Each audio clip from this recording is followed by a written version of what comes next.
this is Sandra at Spirit of Avalon. So today we're trying a new setup for a start. It's just taken me ages to try and get this even half right using the phone and a different holder and ring lights and all sorts of things. Anyway, I'm just hoping the light is right and everything now. So today I'm going to look at the Witch Sister Tarot, which I got on Friday. I think it was that it came from Cheryl over at the Oneness Emporium. So I was really lucky to be able to get a copy from her because I know it has been difficult to get hold of. So this is the Witch Sister Tarot by Julia Jeffrey. This is the back of the box, and it says, thrumming with the power of Celtic legends and kindred spirits, this hauntingly beautiful deck captures the bold and mysterious nature of witchcraft. Julia Jeffrey's evocative artwork reimagines the Rider-Waite-Smith system into a world of iconic witches, magical familiars, and extraordinary stories. The full-colour guidebook shows you how to invoke the aid of deities, connect with the elements, and make magic in your readings.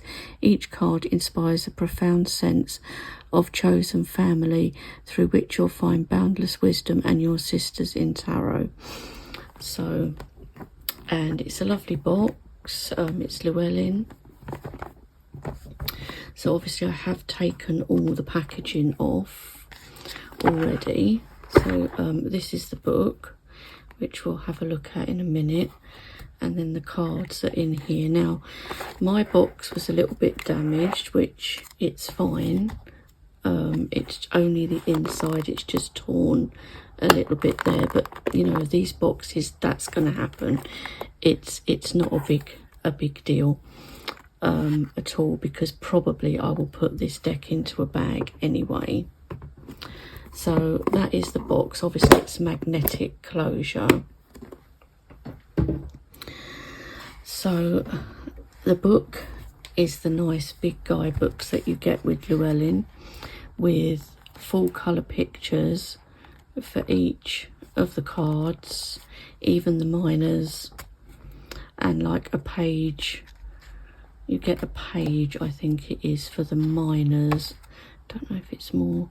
No, I don't think it's more. No, it's a page for each one, roughly. It you know, just under. You've got a reflection at the back.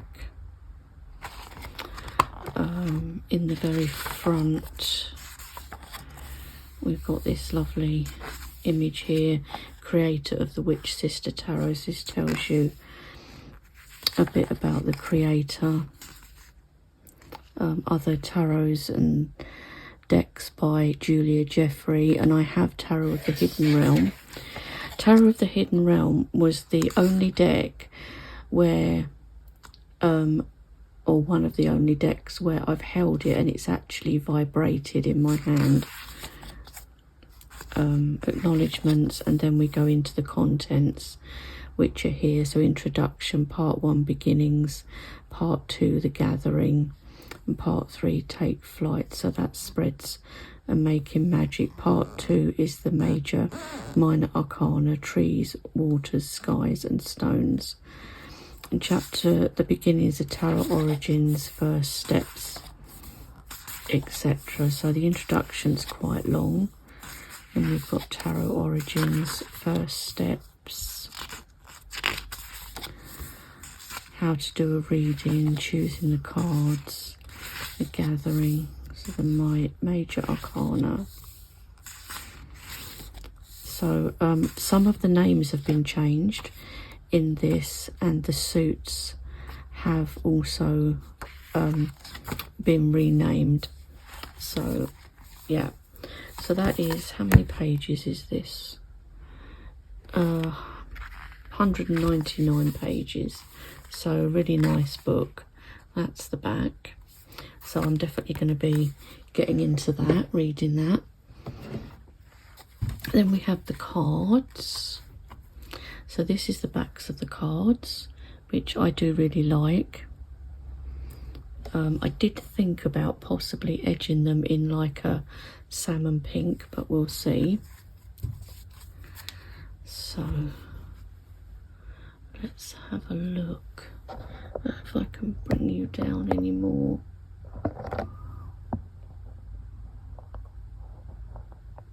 It's okay, I can hold the cards up, can't I? So we have the Fool here. So this is showing obviously a witch and a hare, and my first thought with this card is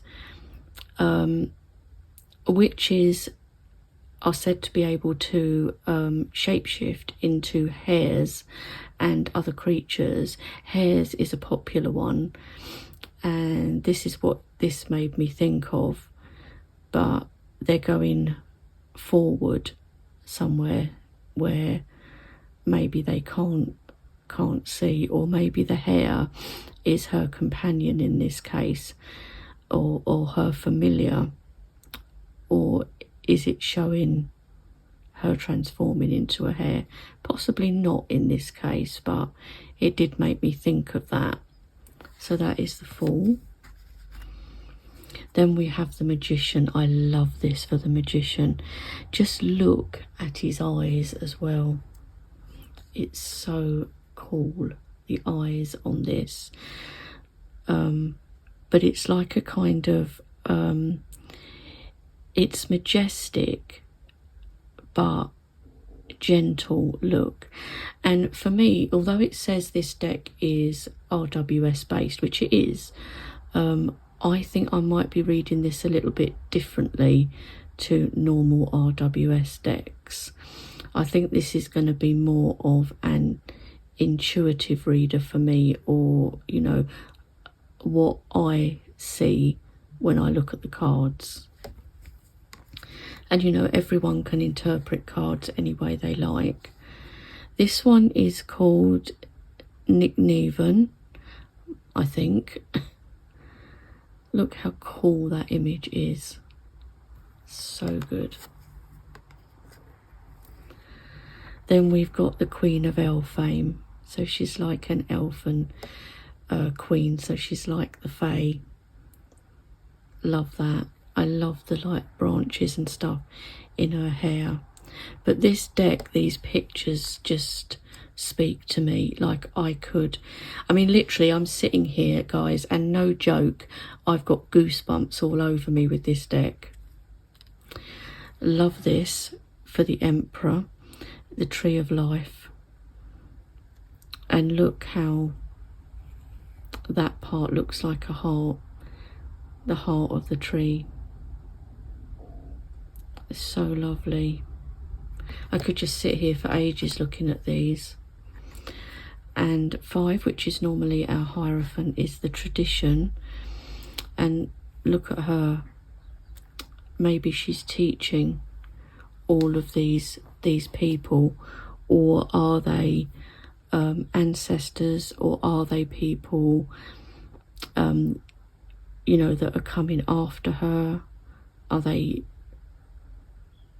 you know, people she's going to teach? Are they? But we've got some people with horns, so, you know, I haven't read the book, so I don't know exactly, but it makes me think of like ancestors and passing on traditions and things. I love this Lovers card, so good.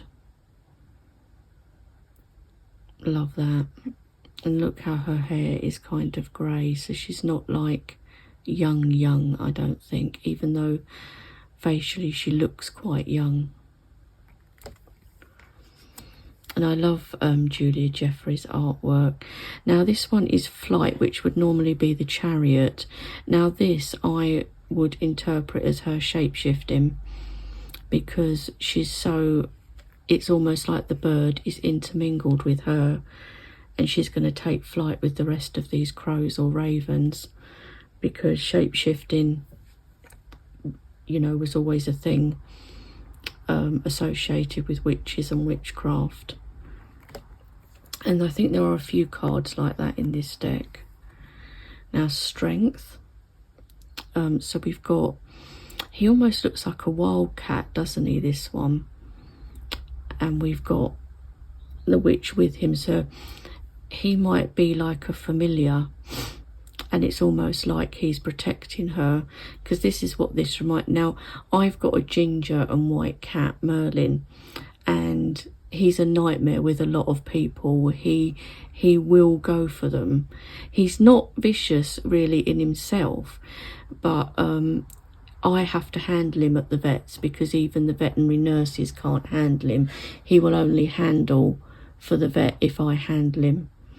And I have to, you know, like when he was in the vets, I had to stay over. I had to get him out of the pen at the back because nobody could touch him, and he will only handle for me. So yeah, so that's kind of reminded me of him a bit. The Hermit, this is so cool. Look how she's got one eye a different colour than the other, which does happen in people and in animals too. I love her hair. You can almost feel the wind blowing her hair, and it's like I could push my fingers through her hair and feel it. Oh, it's just so goosebumpy, this deck, for me. Now this one, the Spinner of Threads, which would normally be the Wheel of Fortune, obviously is showing somebody spinning thread, making wool. Wool can be used for clothing and etc. But you know what I thought of the minute I saw this card? I thought of the goddess Ariamrod, who is a goddess that I've worked with for a long time, because she's the weaver of fate. And I just saw, that was the first thing that came into my mind when I saw this, was, oh, weaving, the weaver of fate, Ariamrod. And that's not to say that is what it's meant to be at all, but that's what came to me with this card. We have Justice. And again, look at this, how this part almost looks like a feather. I mean, maybe it's not meant to look like that, but it, or what, that's not what it's meant to mean, but it almost looks like a feather. And again, that like speaks to me of you know, the shape shifting, but also feathers, like weighing a feather against the heart. Justice. Initiation for the Hanged Man, so this is different for sure. I do like it. Look how fierce she looks, but look at this lovely stag here too. And I think this is one where you really do need to read the book, because just scanning through the book, there seems to be a lot of history, especially around Scottish witchcraft, because I think Julia Jeffrey is Scottish, but also different bits and pieces about goddesses. And I could see that the Tuatha De Danann was mentioned in there, which was like a tribe of, well, kind of Celtic people, but they were almost like the Fae or something like that. And I see that that's mentioned. So we have death here, so we've got the older person here, but we've also got a younger person, so that speaks of like rebirth or new beginnings, doesn't it? And, you know, with the colour contrast.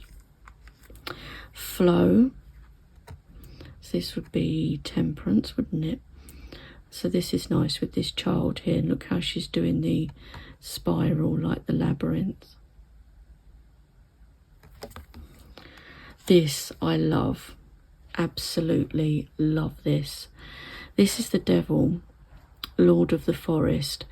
Now, I'm not taking this like the Christian devil, because the Lord of the Forest to me is Cernunnos, who is the god that I work with, or the god that I have a representation of, etc. And he's not the devil, not in the Christian sense of the word. He is, as it says, Lord of the Forest. He's the keeper of animals. There's a song by Dave the Bard called Green and Grey, and he says in that, I'm not the devil, I'm green and grey. So I'm not black as in black witchcraft, I'm green and grey. So he's green, but the grey could be, he's kind of in between. You know, if he had to, you know, I'm trying to explain it. He's not like, so if you had white and black, so say you had white and black magic and you mix the white and black to make grey, so you've got a little bit of the dark side in with the lighter side.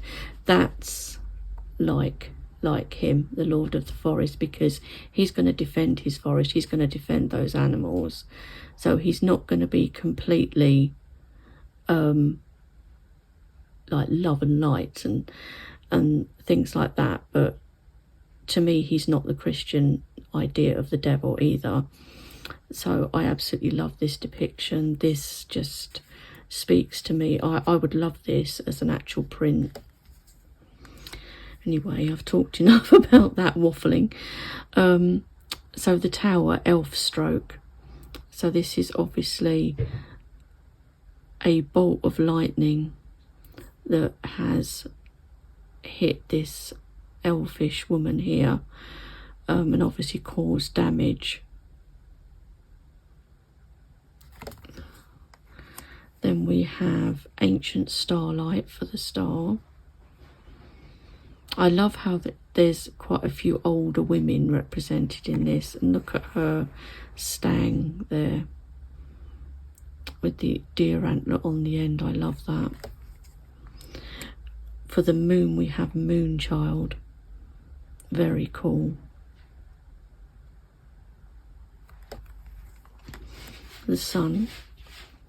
He almost looks, you know, this sun card almost reminds me of a little bit of a trickster, because he's got that kind of almost naughty look about him, hasn't he? Like he might lead you into naughtiness. But we've also got like the ears of wheat and stuff here, so it kind of reminds me of Lu as well, the god Lu. It's the sun god. So we have renewal for judgment. I love that. Look at this young rabbit or hare here. I love the name for young hares. They're called leverets. I think that's so cool. And I love this for the land. Look, this elderly woman standing here on this land.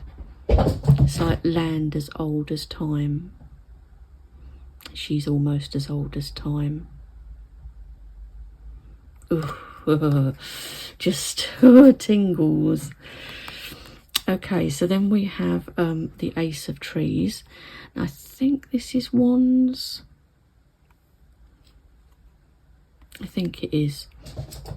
So again, the hair, and I think again the hair is prominent because witches very often were said to shapeshift into hares, and hares might be a familiar too. But we've got some rowan berries here, so we're seeing the rowan tree here with this ace. Then we have the Two of Trees. It's like they're conjoined, like almost like they're one, because this almost looks like, doesn't it, as if they're joined. The Three of Trees, that's so cool with the three squirrels. And you see how she's like merging in with them, like she's part of that tree or part of that, those surroundings. The Four of Trees, very cool. Can you see these faces here? I love that she's conjuring something. Again, Five of Trees, we have hares again. Look at these ones running along in the field. Six of Trees, look how scary she kind of looks. And she has a hair motif there, and we've got poppies. She kind of gives you a Morrigan kind of, or thoughts, or gives me thoughts of the Morrigan, because, you know, she's quite a strong goddess. Some people call her a dark goddess. Seven of Trees. This is lovely. Oh, I love that. The Eight of Trees. That's so lovely with all the wildflowers and stuff. I used to sit amongst wildflowers when we lived in a forest. There was a whole patch of like bluebells and stuff that I used to sit in. Look, here's some here.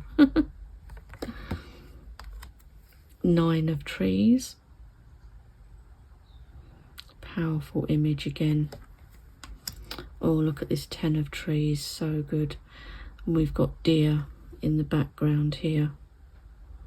An older woman again. The Maid of Trees. So obviously that would be our page normally. The Witch of Trees would be the knight. Got her with her dagger there. The Queen of Trees. So you see, this is like somebody shape-shifting, isn't it? And the King of Trees, so good. I love this. The Ace of Waters is, I think that's probably a toad rather than a frog, but I might be wrong, but it's got more of a toad look to it. The Two of Waters. So this would be the cup suit, obviously. It's lovely. Three of Waters. So we've got like a salmon or some kind of fish here. The Four of Waters. Five of Waters. Look how she's part of it, or she's conjuring something, like using her hands to build energy or power. The Six of Waters. It's like all greenery, like you'd get at the bottom of a lake or something. The Seven of Waters. And this is a cormorant, which I think does have something to do with Scottish witchcraft. I might be wrong, but again, this could be a shapeshifter, couldn't it?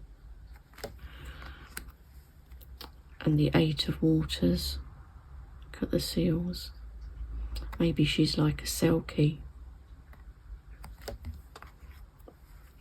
Nine of Waters. And the 10 of Waters. Wow, look at that. The Maid of Waters, which would be the page normally. The Witch of Waters. Look at her, like she's controlling the water. Oh, look at her, so cool. Queen of Waters. So intense, the looks on their faces. And the King of Waters. Their eyes just like, almost like bore into me. Then we have the Ace of Skies, which I'm assuming will be swords. So you have this lovely crow or raven on here. The Two of Skies. Three of Skies, magpies. I love it. Lots of magpies here where I live. See them all the time. She's like Morrigan-esque as well, isn't she? Oh, look at the Four of Skies. Oh, that's so lovely, isn't it? The four eggs. She's like a wren. The Five of Skies. Oh, looks like she's like conjuring the winds or something. The Six of Skies, that's lovely.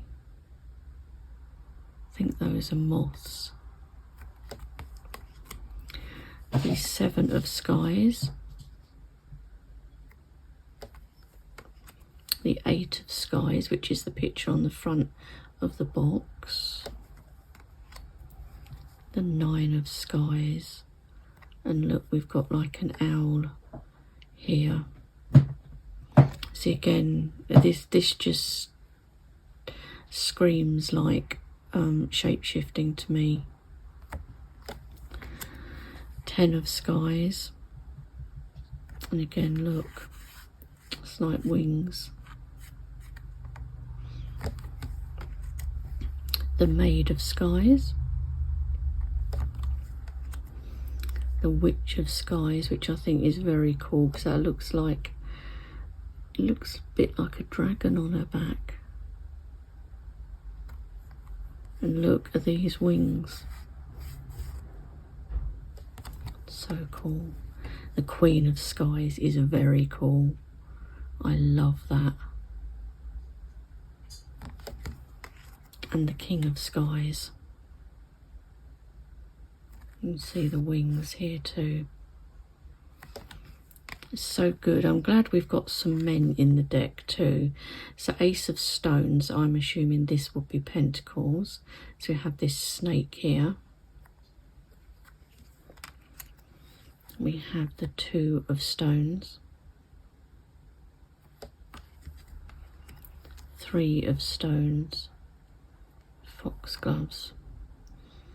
To be careful with those because they can be poisonous, or they are poisonous. Four of Stones. Oh, Four of Stones. So yeah, so that would be like a wild boar. The Five of Stones. Now I think this represents an aspect of the Morrigan, because the Morrigan has three aspects and one of them is Macha, and the heads, because she's like a goddess of war and the battlefields and that type of thing. Six of Stones. Seven of Stones. So amazing. My brother has one of these in his living room. My brother lives in Devon. So cool. Eight of Stones. Look at these. Nine of Stones. She's got a horseshoe. Which can be used in magic, and they're meant to be good luck anyway, aren't they? The Ten of Stones. Look at the intense look on her face.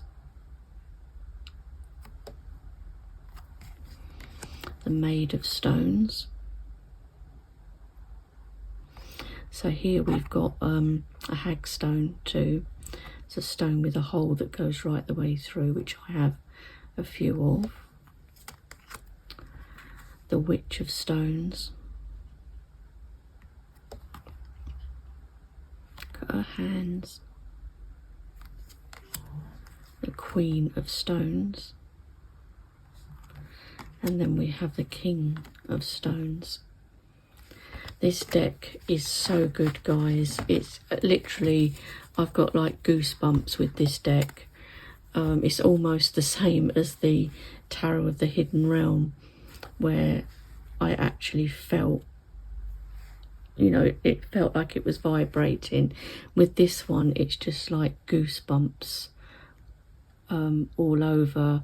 A bit like, if, for me personally, if I walk into somewhere that's haunted, I will get that type of thing.